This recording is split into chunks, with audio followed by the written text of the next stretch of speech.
Yo, still ill. What's the dizzle, man? Yo, I'm off the clock. It's Friday Eve. Tomorrow is Friday, man. But peep gang, I want to talk about something, right? So, I always say this, man. As long as you on Facebook or any form of social media, you're going to have something to talk about. You're going to have something to come and discuss with the 2 and 3 people that fuck with you and follow you. So, I came across this thing, you know what I'm saying? This, one dude, just everybody seems to have a beef with Turki Al-Sheikh, and they feel, challenged or whatever, or offended that all this dude is just trying to do is make fights between between notable fighters. Let's blur the promotional lines and get these two motherfuckers in the ring, because it shouldn't take all this bullshit, and it's exacerbating the bullshit because boxing ain't even in a level of prestige to where it could be beneficial for us to do the shit that we doing. You know how many people have just said, "Fuck, I'm cool on boxing" over the years, bro. A fight that was put on regular TV is now you have to pay to watch the shit, man. People was like, "I'm good, bro. I'm good." So we're not even in a position to. I don't want to say extort, but yeah, extort. Put this shit behind the paywall. You got to pay to see this shit. I didn't have to pay for Ray Leonard. I didn't have to pay for Muhammad Ali, but I'm gonna pay to see fucking Keith Thurman fight Mario Barrios. I don't fucking think so. I'm gonna pay to see fucking Luis Ortiz fight Charles Martin. I don't think so. That's not what we doing over here. So yeah. So people are mad that Turki is just trying to make fights happen. It's trying to bring big time boxing back to the regular everyday people. And because of that, for whatever reason, people have felt, they just feel like, like I said, their position is challenged on it, man. So when he presents the no running rule, like people, they're resistant. They don't want to deal with him. We ain't bending the knee to Turki Al-Sheikh. We ain't doing this. We ain't doing that. The dude is a dictator. He's bad for boxing. He's a casual with money, yada, yada, yada, which a lot of that may be true. So now when he presents the no run, I'm tired of the Tom and Jerry fights, no running rule. Now motherfuckers is mad that he's presenting that. Well, it's like, all right, cool. Well, that's your avenue right there to not fuck with him that much more. You don't want to deal with him in the first place. You don't want to deal with him in the first place. So what does it matter why he does what he does? You don't deal with him, so fuck it. Just, there's your avenue to go over there. Just go over there. Go over there. And take your figure skaters with you. Because don't nobody want to see that shit. You dig me?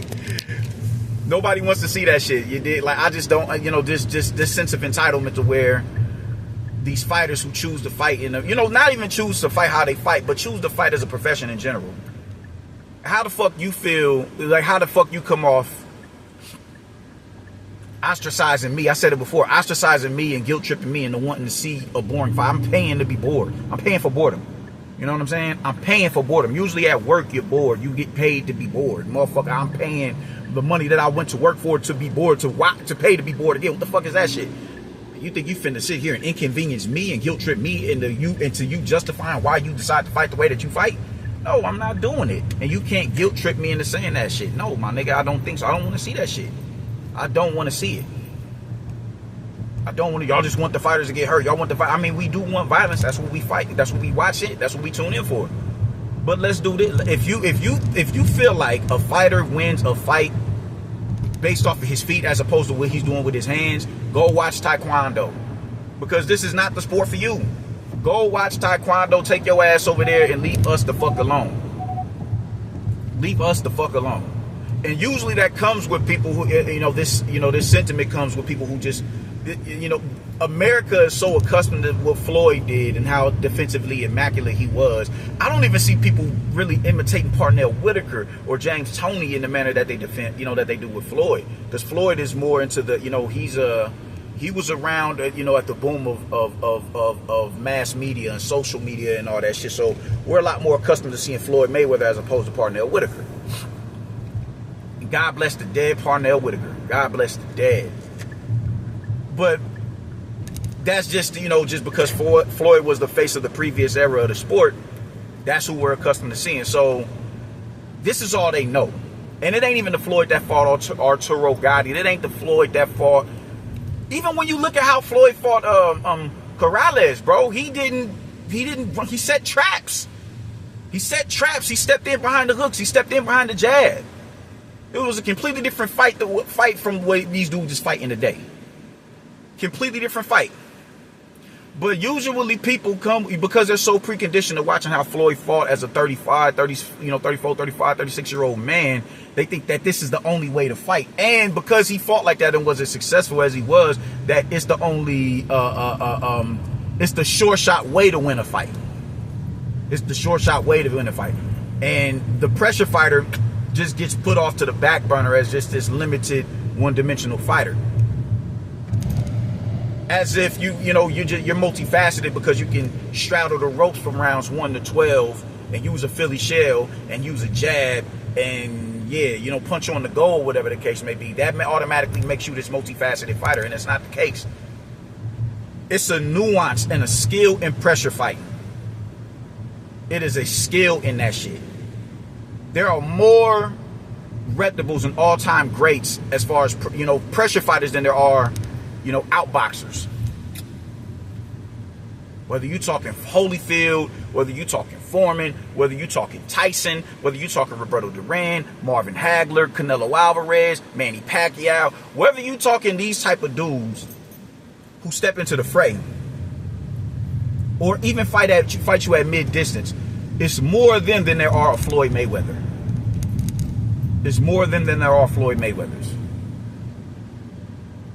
Cesar Chavez, another one. Like, it's a nuance to pressure fight, and it's a nuance to be able to stay composed under heavy fire,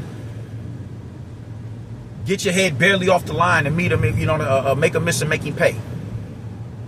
Rolling with the shots in the pocket, cutting those angles to hit the motherfucker in the blind spot, consistently spinning somebody, forcing them to reset. They cannot find a way to stay in front of you. Lomachenko, another one.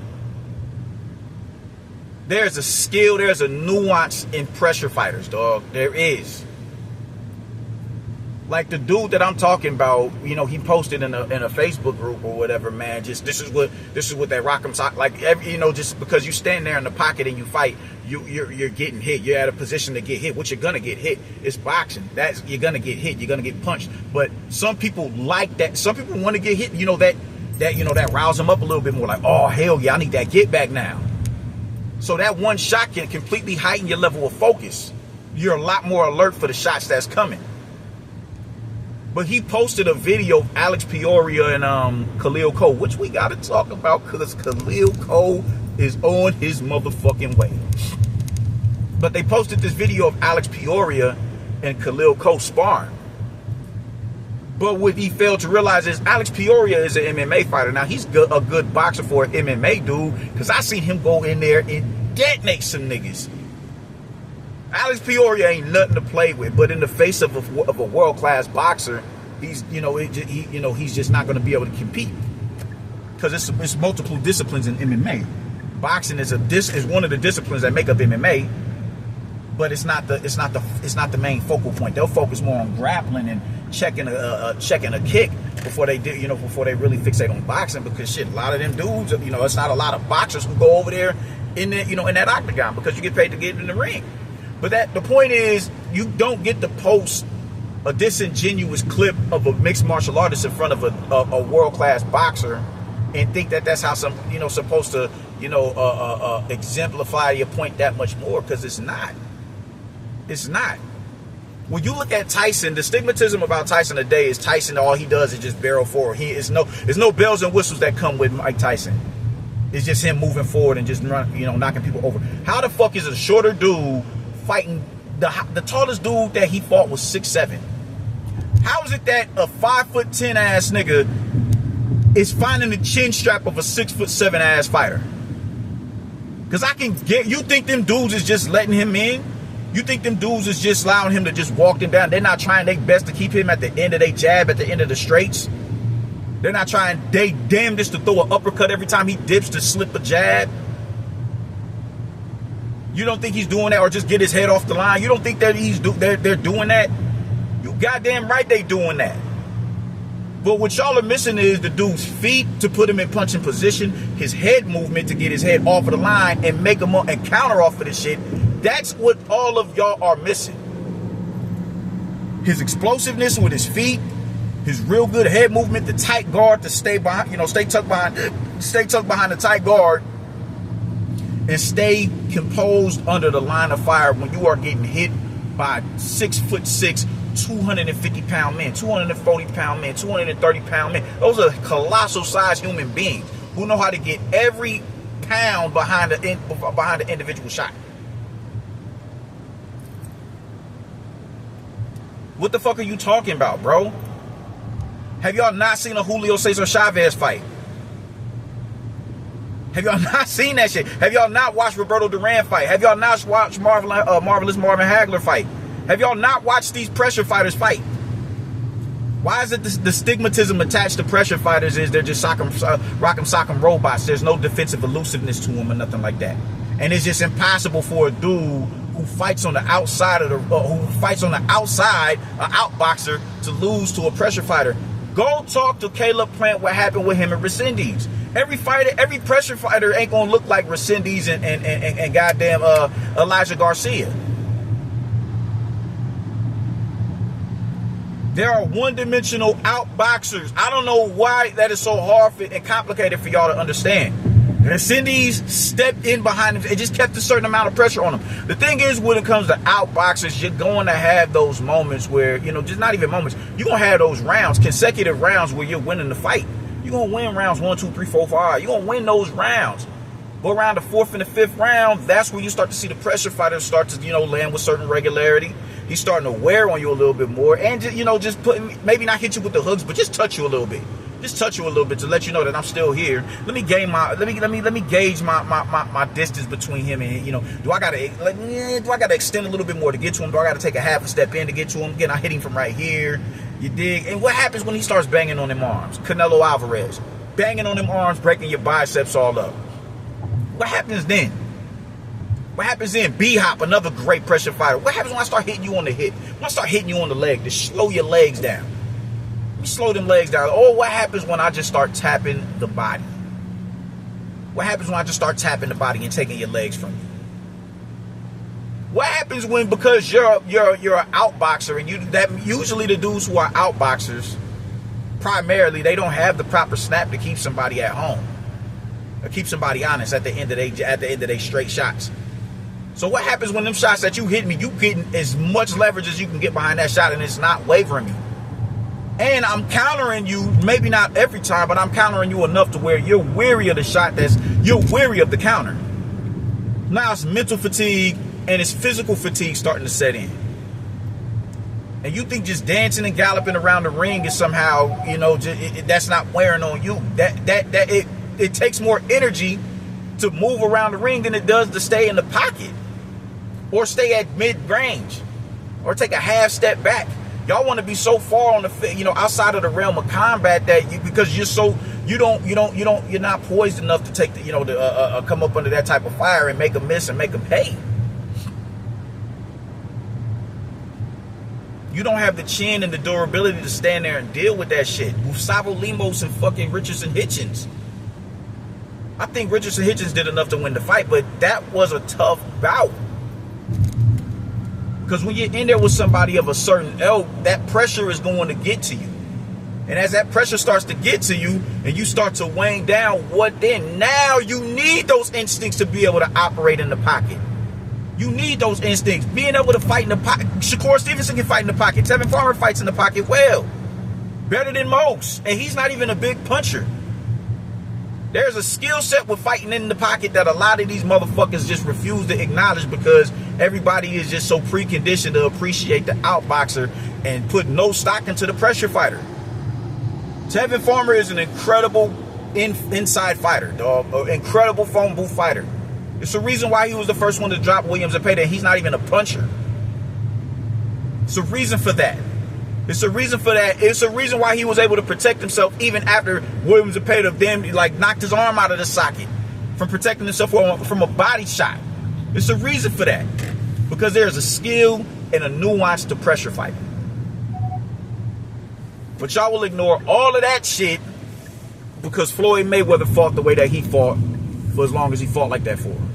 What is this fool doing? It's childish, my nigga. It's childish. It's childish. It's the most laughable thing talking to y'all, man. Like, and then don't sit here and tell me, like, because this is another thing that they do on these forums, at least. When you're talking and you're saying something, and it's in combat with what it's combative with what it is they're saying, even though there is just an open discussion, people are going to disagree with me. I welcome the disagreement, but just be respectful. Just be respectful. But don't go and talk about, oh, I can tell you dudes ain't never fought before and all that wild shit. Well, my thing is, I don't have a bout, because up until a year or two ago, before I got hurt, before I fucked my knee up, this shit was prohibited in the amateur circuit. I can't part ways with this. I just can't. This is a personification of manhood right here. When you get the chin strap, when you come into puberty, you like, I'm a Leo. This is my main. I can't part ways with this. I just couldn't. But now that those laws have been abolished, oh yeah, definitely. I'm looking. I told my coaches I'm trying to fight this year, and I'm back in the gym 3 days a week now.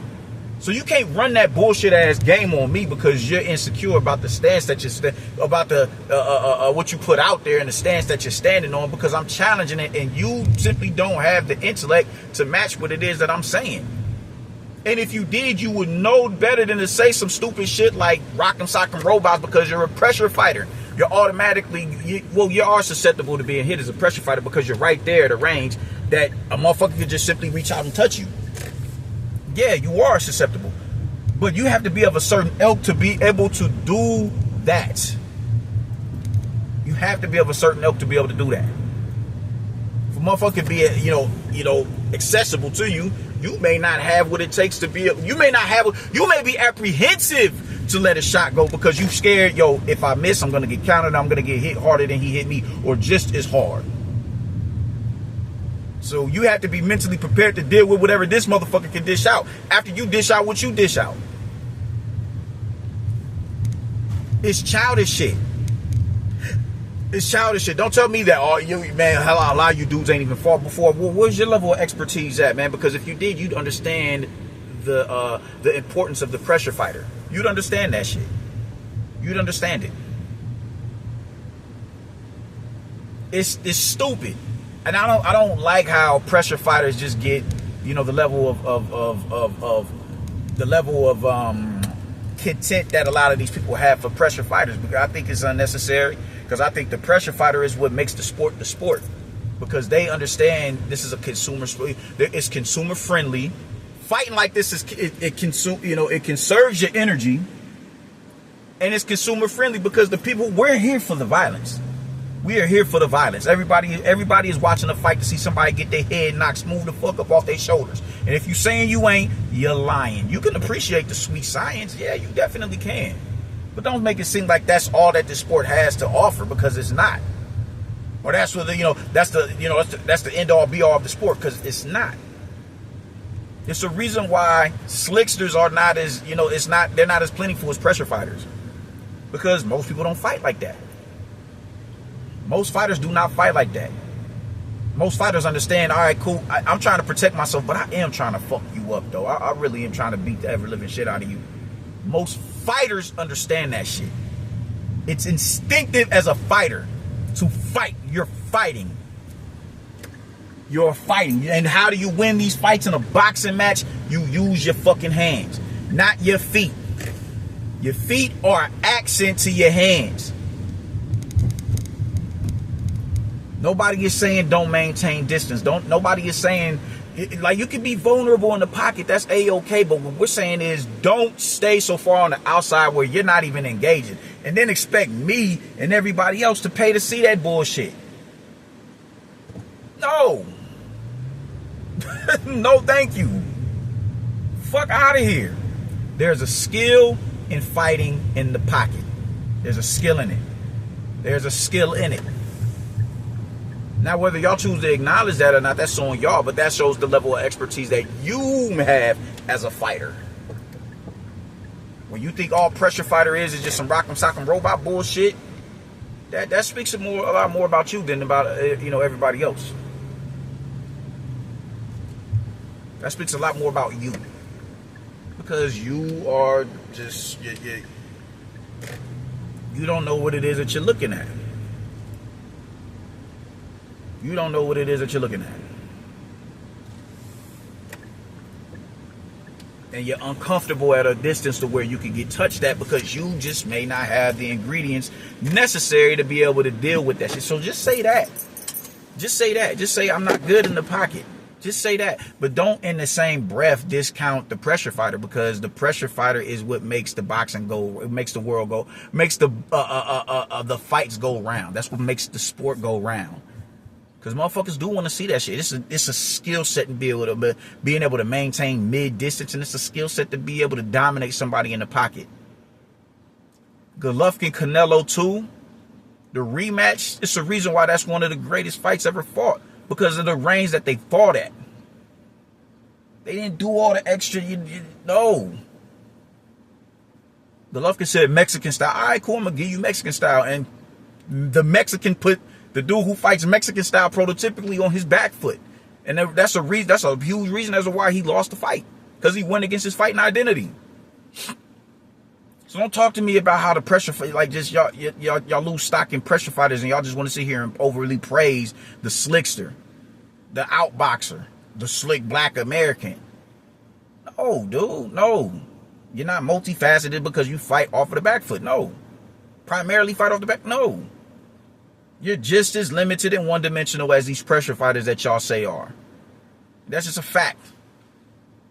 There's a skill, there's a nuance in pressure fighters. Respect it. Respect the pressure fighter.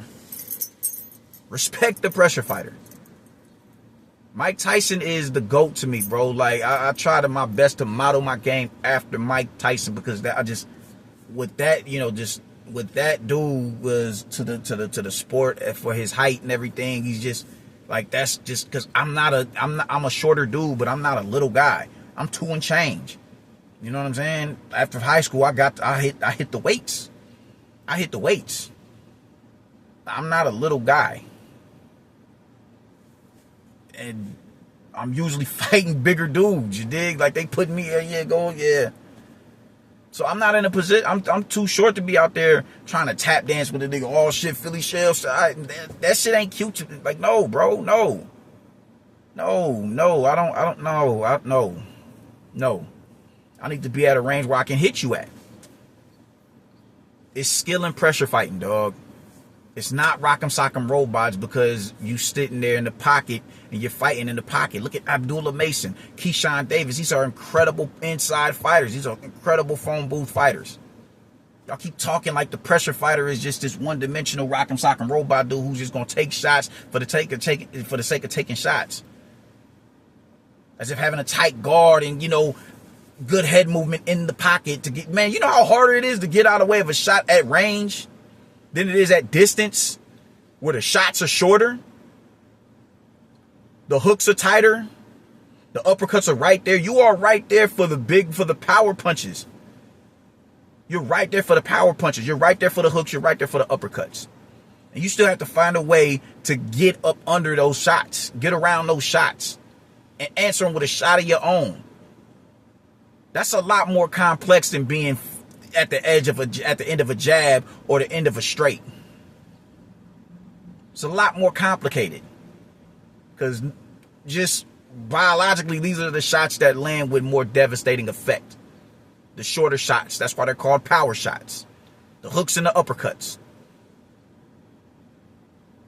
So stop with all the dumb shit, man. Like, nobody is, I'm not here to shade the slickster. I'm just here to put shit in perspective. You're not multifaceted because because you tap dance on the outside. You're not multifaceted because you use a Philly. You're not multifaceted because you're not willing to engage. That doesn't make you multifaceted. That makes you just as one-dimensional as the pressure fighter that you claim is one-dimensional. Salute to the pressure fighters, man. Salute to the pocket fighters. Salute to the phone booth fighters. Salute to the end fighters. Chocolatito. Salute to these dudes, man. Salute to Bam. Salute, man. Salute. Salute to Kazuto Ioka. Salute these dudes. Salute these dudes. The pressure fighters will make the world go round, man. Stop disregarding and disrespecting the pressure fighter. to get on your knees for somebody who wants to tap dance. You don't win a fight by using your feet. You do that by using your hands. Go watch Taekwondo. Deuces.